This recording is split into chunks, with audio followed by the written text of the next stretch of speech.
अस्सलाम वालेकुम। यादगार वाइस चैनल के नाज़रीन, नासिर ड्रामा से तरीश के नाम के आने वाले एपिसोड में आप देखेंगे कि मेहर अली को जब से रुतबा और अल्तमश की तस्वीरें वसूल होंगी तब से उनकी तबीयत बहुत ख़राब हो जाएगी और वो इस सदमे को सह नहीं पाएंगे। उन्होंने हार्ट अटैक हो जाएगा। जब ये खबर खुर्शीद को मिलेगी तो खुर्शीद रुतबा को लेकर जल्दी से हॉस्पिटल पहुँचेगा और वहाँ पर जब मेहर अली खुर्शीद को अपने कमरे में बुलाएँगे और उससे वादा लेंगे कि खुर्शीद मुझसे वादा करो कि तुम रुतबा का साथ कभी नहीं छोड़ोगे और हर सफ़र का एक आगाज़ होता है, तुम रुतबा के साथ अपने सफ़र का आगाज़ करो।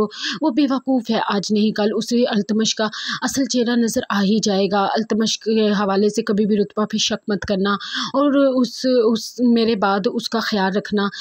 लेकिन खुर्शीद कहेगा कि आप ये कैसी बात कर रहे हैं खालू, आप जल्दी सेहतयाब हो जाएंगे, घर आएंगे और हम हमेशा हमारे साथ रहेंगे। लेकिन मेहर अली कहेगा कि नहीं खुर्शीद, अब मुझे ज़िंदगी इतनी इजाज़त नहीं दे रही, अब मैं ज़िंदगी का बोझ ज़्यादा ढो नहीं सकता, बस मैं तुमसे एक रिक्वेस्ट करता हूँ कि मेरी बेटी का ख्याल रखना। ये कहते हुए मेहर अली की डेथ हो जाएगी। आप देखेंगे कि अस्का रुतबा के पास आएगी और रुतबा से कहेगी खुर्शीद किधर है, अभी तो मामू की डेथ हुई और वो तुम्हें छोड़कर चला भी गया, बड़ा खरदमाक है। उस पर रुतबा अस्का को टका सा जवाब देगी कि खरदमाक मर्द तो वो होता है जो अपनी बीवी पर हाथ उठाता है और उसे तमाचा मार के घर से जाने पर मजबूर कर देता है। तो अस्का एकदम से रुतबा को देखेगी कि उसे ये सारी बातें कैसे पता कि अल्तमश ने उस पर हाथ उठाया है और उसे घर से निकाल दिया है। और वो उसकी बात सुनकर कहेगी कि तुम अपनी बकवास बंद करो, तुम होती कौन हो मुझे ऐसे बात करने वाली। तो उस पर रुतबा कहेगी कि तुम क्या समझती हो कि मुझे तुम्हारे और तुम्हारी चालों के बारे में नहीं पता कि कैसे तुमने मुझे और अल्तमश को अलहदा किया। मेरे बाबा ने तुम्हारे नाम जिदाद की जिसकी वजह से अल्तमश ने तुमसे शादी की, वरना अल्तमश तुमसे कभी भी शादी ना करता। और कितनी चालाकी से तुमने अपनी चाल चली और अल्तमश की भी मुझ पर सारी हकीकत खुल गई है कि वो मुझसे कभी भी मोहब्बत नहीं करता था, वो सिर्फ़ और सिर्फ मेरे बाबा की जायदाद चाहता था। मेरे बाबा तुम लोगों की गंदी फितरत के बारे में हमेशा मुझे बताते रहे, लेकिन मैंने कभी भी उन पर यकीन नहीं किया। और रह गया अल्तमश, अब वो तुम्हें ही मुबारक हो, क्योंकि जैसी तुम हो वैसा ही वो है।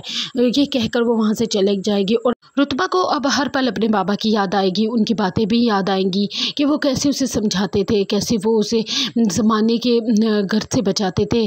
और अब वो अकेली हो गई है। लेकिन खुर्शीद जो अब रुतबा वाकई ही खुर्शीद से मोहब्बत करने लगी है, लेकिन वो खुर्शीद की गलतफहमी कैसे दूर करे, क्योंकि खुर्शीद अब उस पर यकीन नहीं करता।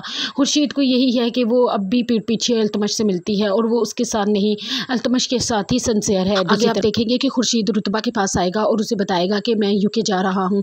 उस पर रुतबा कहेगी कि तुम्हारा यूके का काम हो रहा था, तुमने कभी मुझे बताया नहीं।